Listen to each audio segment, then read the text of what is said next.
Hello guys, कैसे आप सब? आई होप आप सब बहुत अच्छे होंगे। आज आपके लिए अगेन एक वही चैप्टर वही है 14.2 आपका चल रहा है। 14.2 के हमने कुछ प्रैक्टिस सेट्स आपको प्रैक्टिस सेट 14.2 का आपको कुछ प्रॉब्लम्स क्लियर करवाए थे, जिसमें आपको वर्ड प्रॉब्लम चल रहा था। क्लियर है? वर्ड प्रॉब्लम को हमने क्या कहा था, उसमें आपको फॉर्मेट करना पड़ता है, कुछ चीज़ें कुछ क्वेश्चंस बनाना पड़ता है, क्वेश्चंस इन्वेंट करने के बाद फिर आप उसे फॉर्मूले में पुट करके देन आप अगेन सॉल्व करते हैं। क्लियर है? तो चलते हैं फिर।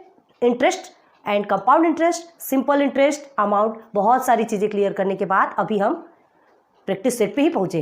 14.1 कंप्लीट की, एग्जाम्पल कंप्लीट किया, 14.2 का अगेन बेसिक कंप्लीट किया, देन अभी हम 14.2 में है, जिसके कि आपको कितने क्वेश्चंस कंप्लीट करवा दिए हमने? थ्री वर्ड प्रॉब्लम आपको सॉल्व हो चुके हैं। फोर्थ में चलते हैं। चलिए without let start. The cost price of a machine is 2,50,000। बहुत ध्यान दीजिए। The cost price of a machine is 2,50,000। एक मशीन है, उसकी कॉस्ट प्राइस कितनी? 2,50,000। सिंपल प्रिंसिपल मिल गया आपको ना। If the rate of depreciation, बहुत ध्यान दीजिए, depreciation, what's the mean of depreciation? क्या बताया था हमने आपको? डिक्रीज होता है ना। जब rate of interest will be fall, जब वो गिरेगा तब आप क्या कहेंगे उसके लिए? डिप्रिशिएशन यूज करेंगे। जब रिड्यूस होता है, जब कम होता है, वो माइनस पे चला जाता है। क्लियर है? Then the rate of depreciation is 10% per year. Find the depreciation in price of machine after 2 years।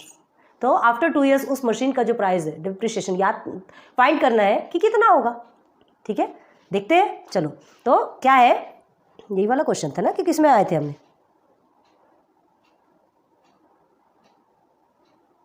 यही वाला क्वेश्चन है ना कि सिर्फ टू क्वेश्चंस क्लियर करवाए हमने? हमें भी कंफ्यूज हो रहा है। नहीं, यही क्वेश्चन है, यही क्वेश्चन है। 3 क्वेश्चन क्लियर हो गए, क्वेश्चन नंबर 4 ही चल रहा है। ठीक है, तो चलो, cost price of a machine. ठीक है, तो सबसे पहले लिखेंगे आप cost price of a machine. कितना है कॉस्ट प्राइस? कॉस्ट प्राइस है आपका 2,50,000। क्लियर है? तो इसे हम क्या कहेंगे? This is your P, means principal. Clear है? 2,50,000 रुपीज। चलिए, हमने रुपीज बैक साइड में लिखा है। देन सेकेंड टर्म में आपसे क्या कहा गया है? If the rate of depreciation is 10% per year. Rate of depreciation, चलिए,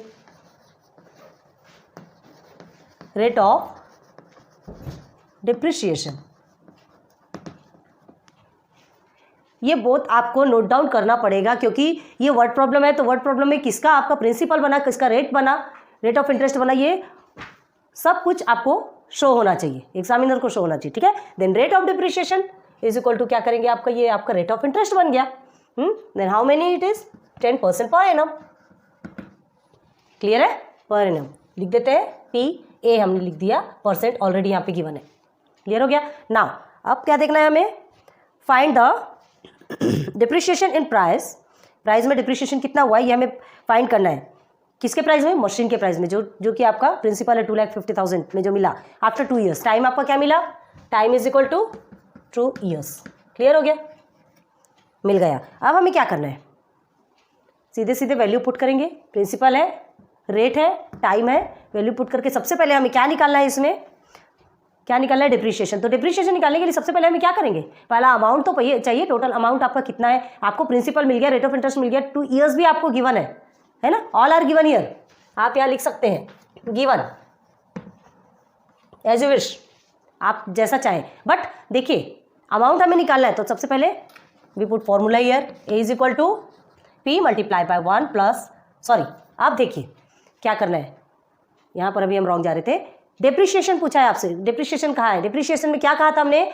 डिप्रिशिएशन ऑलवेज निगेटिव में जाता है, रेट ऑफ इंटरेस्ट निगेटिव में जाता है। तो जो आप क्या करेंगे यहाँ पर 1 माइनस, ठीक है, आर अपॉन 100। क्लियर है? यहाँ आप ऑलवेज प्लस लिखते थे, जहाँ पर आप माइनस लिख देंगे। क्लियर हो गया? Now this is your N. Value put कीजिए। Principal 2,50,000, then 1 minus R is 10 upon 100, time is 2 years। Clear हो गया? नाउ अगेन 2,50,000, क्रॉस मल्टीप्लाई करना है। Here is your 100 minus 10 upon 100, time is your 2 years। Again फिर से solve कीजिए। एक बार आपका इक्वेशन बनने के बाद आप इजीली इसे सॉल्व कर सकते हैं। 90/100 ट्रू। क्लियर हो गया? यहाँ तक आपको अच्छे से समझ में आया? यहाँ तक समझ आया? अब आगे देखिए।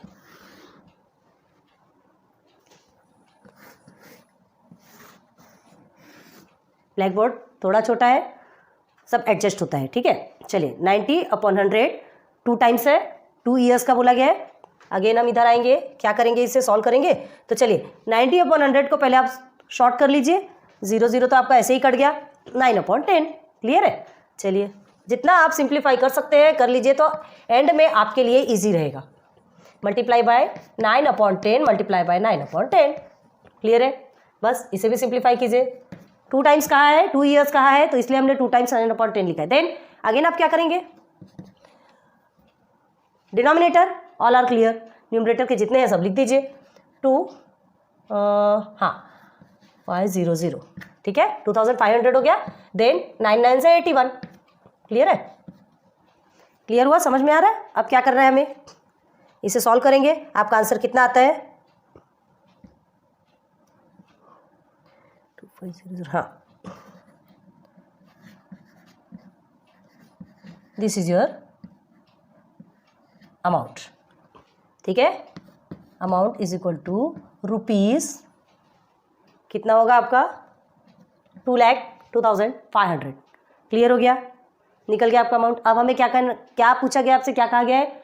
Find the depreciation. डिप्रिशिएशन मतलब कितना जो कम हुआ, कितना रिड्यूस हुआ। अगर आपने पहले का लेक्चर नहीं देखा होगा तो आपको ये सारा कुछ क्लियर नहीं होगा, क्योंकि पहले हमने फॉर्मूलेज बताया and what is depreciation detail में आपको बताया। बार बार एक ही चीज़ रिपीट नहीं करेंगे, इसके चलते फिर हमारी वीडियोज़ और ज़्यादा एक्स्ट्रा हो जाती है, लंबी हो जाती है, और हर बार एक ही चीज़ रिपीट करना अच्छा नहीं है। आप जाइए, लेक्चर नंबर 7 है, लेक्चर नंबर 1 2 या 3 में, ठीक है। अब हमें याद तो नहीं है, 1 2 3 में हमने टोटल बेसिक्स क्लियर करवाए थे, जहाँ पर आपको डिप्रिशिएशन भी बताया है। ध्यान दीजिए जाके, ठीक है। उसके बाद फिर आप इधर आइए, बहुत अच्छे से चीज़ें समझ में आएंगी। देन आपका क्या हुआ? हाँ 2,02,500 ये आपका अमाउंट निकल गया। अब हमें डिप्रिशिएशन के लिए क्या करते हैं? डिप्रिशिएशन आपका ये जो अमाउंट निकला है प्रिंसिपल के साथ डायरेक्ट आप माइनस कर दीजिए। देन देखिए क्या करेंगे, सीधे लिखेंगे डिप्रिशिएशन, है ना, कम रिड्यूस हो रहा है, तो आप क्या करेंगे, सीधे सीधे प्रिंसिपल माइनस अमाउंट। ध्यान दीजिएगा इस चीज को। नाउ आपका प्रिंसिपल कितना है? How much your principal? 2,50,000 2,50,000 it is your principal. Then amount is 2,02,500 ठीक है। नाउ सॉल्व कीजिए इसे, तो आपका कितना आएगा? 47,500 रुपीज, ठीक। तो क्वेश्चन क्या पूछा है आपसे? हाँ, find the depreciation in price of machine after 2 years. The depreciation in the price of machine after 2 years is ₹40,500 clear solve. तो आप आंसर लिखेंगे कि लिख के बताना है? चलो यहाँ रब करते हैं। चलिए देयरफॉर, सीधे सीधे देयरफॉर आंसर्स में लिखना है आपको, ठीक है। The depreciation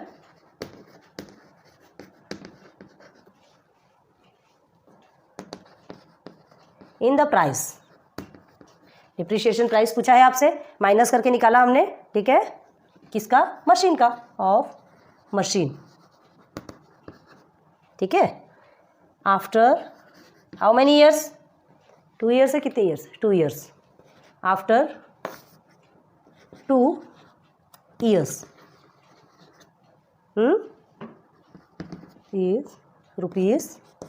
₹47,500। इसे आप बॉक्स में लिखिएगा, एग्जामिनर को आपका ये आंसर क्लियरली शो होना चाहिए। क्लियर हो गया? समझ आ रहा है? चलिए अब इसे रब करते हैं, नेक्स्ट टर्म पे चलते हैं। बहुत ध्यान दीजिए, धीरे धीरे जहाँ जहाँ हमने वैल्यू पुट किया है वो सारे वैल्यूज़ को ध्यान देंगे, आपको ईच एंड एवरीथिंग समझ में आ जाएगा, ठीक है। चलिए नेक्स्ट टर्म,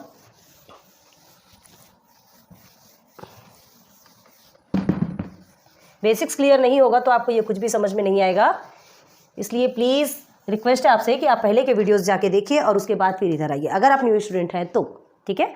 चलिए नाउ क्वेश्चन आपका है अब फोर्थ क्वेश्चन आपका कंप्लीट हो गया। फिफ्थ देखिए, find the compound interest if the amount a certain principal after 2 years। अच्छा, ₹4036.80 at the rate of 16 PCPA। देखिए क्या कहा जा रहा है, फाइंड द कंपाउंड इंटरेस्ट। आपको कंपाउंड इंटरेस्ट फाइंड करना है, ठीक है। Compound interest in the sense CI, ये आपको फाइंड करना है। सबसे पहले हमने लिख दिया, शॉर्ट में लिखा है, आप पूरा लिख लीजिएगा। If the amount of a certain principal, amount of a certain principal, certain principal in the sense principal given नहीं है, उस प्रिंसिपल पे अमाउंट गिवन है आपको। तो कौन क्या है अमाउंट, आफ्टर 2 years, ईयर्स भी लिखा है, ठीक है। तो आफ्टर 2 years के लिए किसी एक प्रिंसिपल के लिए आपका अमाउंट कितना है, अमाउंट कितना है आपको, कितना गिवन है, रुपीज हाउ मेनी, 4036.80। क्लियर है, क्लियर है। Principal is not given here and time is 2 years। Clear है। Rate of interest is 16 PCPA। ये ऑल आर गिवन है, ठीक है। तो सबसे पहले आप यहां लिखेंगे गिवन, ये कंपलसरी है लिखना, प्लीज बहुत ध्यान दीजिए।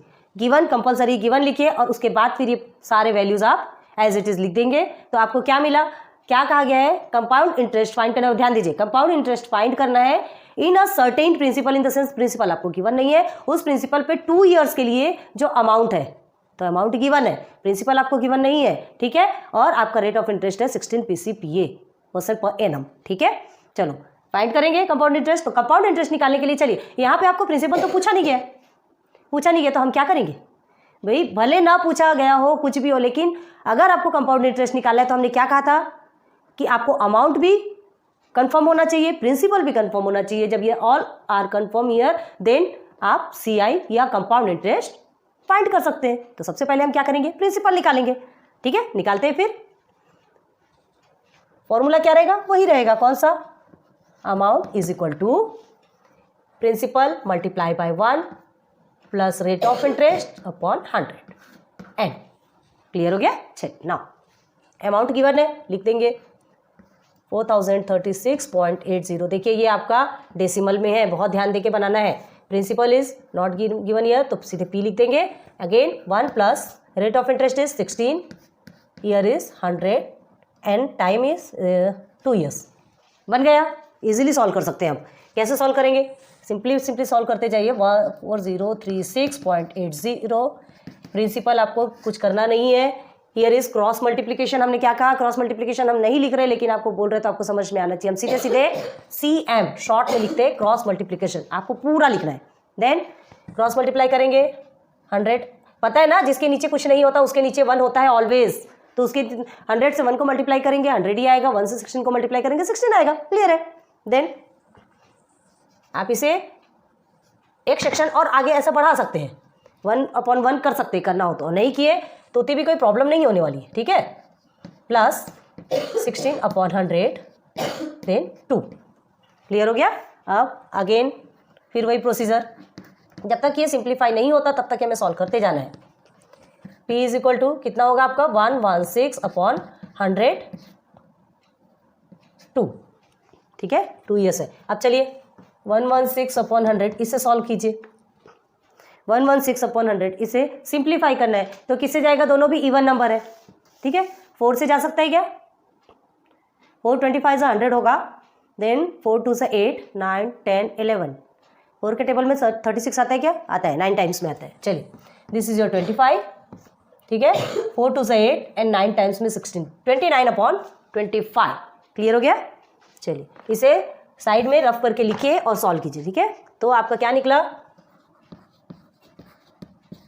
80 इज इक्वल टू P, ठीक है। क्या निकला आपका, 29/25, यही निकला ना, टाइम 2 years। क्लियर हो गया। अब फिर इसे सॉल्व करेंगे। अब देखिए आपको क्या करना है, आपको प्रिंसिपल निकालना है, अमाउंट ऑलरेडी गिवन ईयर, ठीक है। Now your time is 2 years, ये भी आपको गिवन है, तो प्रिंसिपल हम साइड में ले लेंगे और अमाउंट के नीचे आपका क्या आ जाएगा, अमाउंट के नीचे क्या आएगा आपका, अभी देखिए सॉल्व करते हैं उसके बाद समझ में आएगा। चलो पहले इसे सॉल्व करते हैं। 4036.80, ठीक है, थोड़ा नीचे लेना पड़ेगा हमें, थोड़ी प्लेस की प्रॉब्लम होगी, थोड़ा मैनेज कीजिए, ठीक है।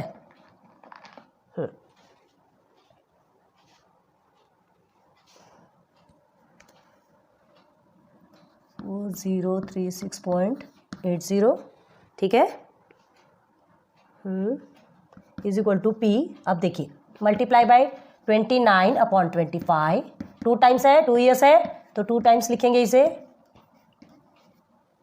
आ गया, यहाँ तक समझ आया। अब देखिए क्या करना है, हमें पी निकालना है, इन द सेंस प्रिंसिपल निकालना है। तो प्रिंसिपल को आप क्या कर देंगे, प्रिंसिपल को साइड में करेंगे, प्रिंसिपल ही निकालना है ना, ठीक है। चलिए इधर करते हैं ना, पी इज इक्वल टू, अब देखिए जो न्यूमरेटर में है वो डिनोमिनेटर में हो जाएगा, जो डिनोमिनेटर में वो न्यूमरेटर में हो जाएगा। व्हेन, कब, जब ये ट्रांसफर होता है। आपको कहा था मल्टीप्लिकेशन डिवाइडेशन में चेंज होता है, डिवाइडेशन मल्टीप्लिकेशन में होता है, सब्ट्रैक्शन एडिशन में होता है, एडिशन सब्ट्रैक्शन में होता है। तो यहाँ न्यूमरेटर भी डिनोमिनेटर में होगा, डिनोमिनेटर न्यूमरेटर हो जाएगा, ठीक है। तो सबसे पहले हम इसे क्या कर देंगे, चलिए p is equal to 4036.80 upon, हाँ यहाँ हमको प्लेस नहीं हो रही है, थोड़ा छोटा करना पड़ेगा। आपको दिख रहा है क्या, 4036.80, ठीक है, मल्टीप्लाई बाई ये जो डिनोमिनेटर है, तो 25 मल्टीप्लाई बाई 25, तो 25 का स्क्वायर क्या होता है 625, पता है ना, डायरेक्ट हम मल्टीप्लाई कर कर ऊपर लेते हैं। अगेन अब बचा आपका 29, 2 टाइम्स 29 है, 29 मल्टीप्लाई बाई 29, क्लियर हो गया। अब ये 29 से क्या ऊपर का कोई भी नंबर्स सिंप्लीफाई हो सकता है या डिवाइड हो सकता है, हाँ हो सकता है। चलिए ये एक नंबर है आपका, ये हम रफ में करके दिखा है, रफ में आपको करना है, यहाँ आपको गंदगी नहीं करना है, यहाँ नीट एंड क्लीन होना चाहिए। तो 29 से कितने टाइम्स में जाएगा, ये 29 1 ज़ा 29 होगा, ठीक है, 29 1 ज़ा 29, देन आपका आएगा, इसे आप अगर कट करते हैं 139, ठीक है, फिर पॉइंट में आएगा आपका 2, क्लियर हो गया, 139 पॉइंट में आपका आएगा 2। अब इस 29 से फिर से आए मल्टीप्लाई डिवाइड हो सकता है, हो सकता है, आप करके देखिएगा, हमने यहाँ आएगा आपका 4.8, हो गया सिंप्लीफाई। डिनोमिनेटर ऑल क्लियर, अब आपको डिनोमिनेटर की ज़रूरत नहीं है ना। अब हमें क्या करना है, p is equal to 4.8 multiply by 625, निकालना है ना हमें प्रिंसिपल, कंपाउंड इंटरेस्ट निकालना है तो प्रिंसिपल तो सबसे पहले चाहिए, ठीक है। इसे मल्टीप्लाई करेंगे तो आपका कितना आएगा, ओके, ₹3000, प्रिंसिपल आपका कितना आया, ₹3000, हो गया। अब हमें क्या निकालना है, कंपाउंड इंटरेस्ट। क्या करना है कंपाउंड इंटरेस्ट निकालने के लिए, कंपाउंड इंटरेस्ट निकालने का फॉर्मूला क्या है, अमाउंट माइनस प्रिंसिपल। अमाउंट आपको ऑलरेडी गिवन है, प्रिंसिपल आपका निकल चुका है, सीधे सीधे कंपाउंड इंटरेस्ट निकालिए। चलिए इस प्लेस पे आइए, C I is equal to A minus P, ठीक है, अमाउंट आपका कितना है 4036.80 माइनस प्रिंसिपल आपका है 3000, क्लियर है। इसे माइनस कर देंगे तो आपका क्या निकलेगा 1036.80 रुपीज़ में आएगा ये आंसर। ये हो गया आपका कंपाउंड इंटरेस्ट। तो आपको क्वेश्चन क्या पूछा गया, कंपाउंड, फाइंड कंपाउंड इंटरेस्ट। तो रिक्वायर्ड कंपाउंड इंटरेस्ट इज, यही लिख दें answer, therefore required compound interest, हम सीधे सीधे CI लिख रहे हैं, आप पूरा पूरा लिख लीजिएगा। Compound interest is rupees, rupees में है क्या है ये 1036.80। इसे आप बॉक्स के अंदर फिलअप कीजिए, जो कि आपका क्लियरली शो होना चाहिए। This is your answer. Clear हो गया, ईजिली समझ में आया, बहुत ईजी है, बट थोड़ा मेहनत तो करना पड़ेगा, ठीक है। ऑल आर गिवन, पूरा अमाउंट आपको गिवन है, पूरा फॉर्मूला आपको गिवन है, सब कुछ गिवन है, सिर्फ वैल्यू पुट करना है। बस ये फाइंड करना है कि इस वर्ड प्रॉब्लम में हम कहाँ किसको अमाउंट बनाना है और कौन सा प्रिंसिपल बनाना नहीं, ऑलरेडी बना हुआ है, बट हमें फाइंड करना है कि वो है या नहीं, ठीक है। देन सिंप्लीफाई करके आप आंसर्स निकाल लीजिए। क्लियर हो गया, ओके। चलिए ये भी क्वेश्चन आपका कंप्लीट। अब कौन सा क्वेश्चन है, क्वेश्चन नंबर 6। चलिए एक क्वेश्चन बताकर फिर वीडियो स्टॉप करते हैं। क्वेश्चन नंबर 6 में क्या है, the loan of ₹15,000 was taken, compound interest, ठीक है चलो। The loan of ₹15,000 taken on compound interest. ठीक है, लोन लिया गया है 15,000, तो 15,000 लोन लिया गया मतलब वो आपका प्रिंसिपल हो गया। ठीक है, if the rate of compound interest is 12 PCPA, rate भी मिल गया आपको already. Find the amount to settle a loan after 3 years, time भी मिल गया आपको 3 years। आपको अमाउंट फाइंड करना है, मतलब जो लोन हमको जब वापस देना है ना तो कितना अमाउंट देना पड़ेगा। प्रिंसिपल आपको मिल गया, ठीक है, प्रिंसिपल आपको मिल गया, रेट ऑफ इंटरेस्ट आपको मिल गया, अब आपको अमाउंट फाइंड करने कितना अमाउंट हमें देना है। ठीक है, तो लोन आपका प्रिंसिपल आपका क्या रहेगा 15,000, rate of interest is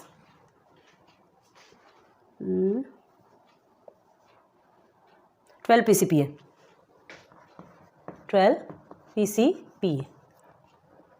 then time is how many years? 3 years। find the amount which is settle in loan। सीधे सीधे वैल्यू पुट कीजिए, amount is equal to P divide multiplied 1 plus rate of interest upon 100 N। ठीक है, amount आपको find करना है, principal is 15,000, 1 plus rate of interest 12 PCPA upon 100 में time is 3 years। Again 15,000 cross multiplication 100 plus 12 और 100 में 3 years। Again 15,000 plus 112 100। अब इसे आप सिंप्लीफाई कीजिए, किससे जा सकता है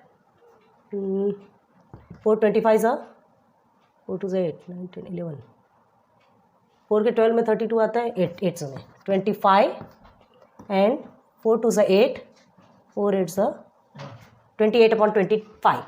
चलिए 15,000 28 अपॉन 25 सिंप्लीफाई करेंगे, प्रॉब्लम नहीं होगी। क्लियर हो गया? चलिए नेक्स्ट टर्म, अब इसे सिंप्लीफाई करना है फिर से। 15,000 हमें अमाउंट निकालना है कि कितना अमाउंट हमें बैंक को पे करना है। ठीक है, डायरेक्ट मल्टीप्लाई करते चलिए, 28 upon 25 multiply by 28 upon 25 again 28 upon 25। Why? क्योंकि हमने 3 times, because year is given 3 years, time is year 3 years, 3 years है, 3 टाइम हमने मल्टीप्लाई किया। 25 से आप डायरेक्ट इसे मल्टीप्लाई कर डिवाइड कर सकते हैं। चलिए 25 के टेबल से आप इसे करेंगे, कितना आएगा आपका 25 6 150 है ना, 4 100, हाँ 6 150 देन 0 0। क्लियर है? अगेन ये 25 से हो सकता क्या? हो सकता। 25 1 25, 25 2 50, ठीक है, देन 25 4 100। हो गया? हो गया क्लियर। चलिए अब जो एक्स्ट्रा आपका बचा है उसे हम क्या करेंगे, एज इट इज़ लिख देंगे। 24 multiply by 28 multiply by 28 multiply by again 28 is equal to, नहीं लिखा हमने, अपॉन 25। क्लियर हो गया? डिनोमिनेटर के 2 25s are clear and here is 24 multiply by 28 28 28 3 times, क्योंकि 3 years का पूछा है। यहाँ तक आपका निकल गया। अब आप इसे और सिंप्लीफाई करेंगे, तो और सिंप्लीफाई करेंगे तो क्या निकलेगा आपका 5,26,848 अपॉन 25। अभी आंसर आपका किस में निकलेगा? डेसिमल में। ठीक है, 25 से आप डिवाइड करके देखिए तो आपका आंसर निकलेगा डेसिमल में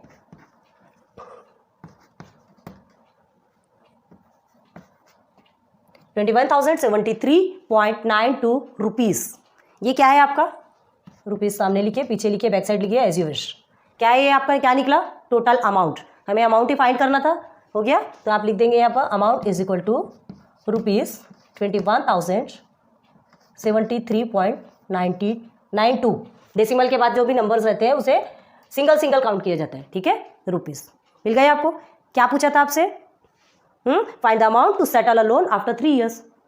तो लिखेंगे देयरफॉर, यहाँ शो हो रहा है, ठीक है, देयरफॉर 21,073.92 रुपीज़ इसे बॉक्स के अंदर फिलअप कीजिएगा ताकि एग्जामिनर को क्लियर दिखे। ठीक है, रुपीज़ इज द अमाउंट।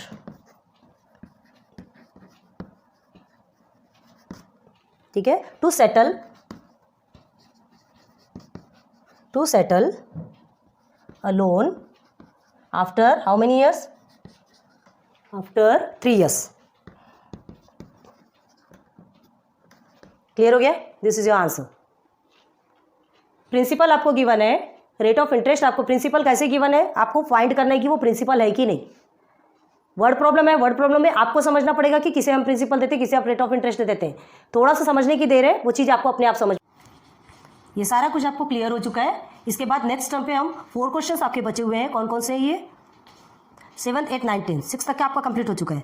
ठीक है. फिर नेक्स्ट टर्म पे आपको लेकर चलेंगे लेक्चर नंबर 8 में. लेक्चर ज़्यादा होते हैं उससे मतलब नहीं है ना. हमारा मोटो है कि पहले हमें क्वालिटी एजुकेशन. ठीक है. देन ये आपका कंप्लीट हो चुका. फिर से नेक्स्ट लेक्चर पे लेकर के चलेंगे, लेकिन आपको इसे बार बार प्रैक्टिस करनी पड़ेगी. एक बार समझाने से ये चीज़ें समझ में नहीं आएगी. अमाउंट है आपका, principal, time, all are given year. Interest आपको बता दिया हमने, कंपाउंड इंटरेस्ट बता दिया, डिप्रिशिएशन आपको बता दिया, सब कुछ बताया. डिप्रिशिएशन में ऑलवेज याद रखिए वो हमेशा निगेटिव में जाता है, रिड्यूस होता है, डिक्रीज होता है, इसलिए वो हमेशा माइनस में आता है. ठीक है. इन चीज़ों को याद रखिए और उस हिसाब से प्रैक्टिस कीजिए. बहुत सारे क्वेश्चन आपके डिप्रिशिएशन पे हैं.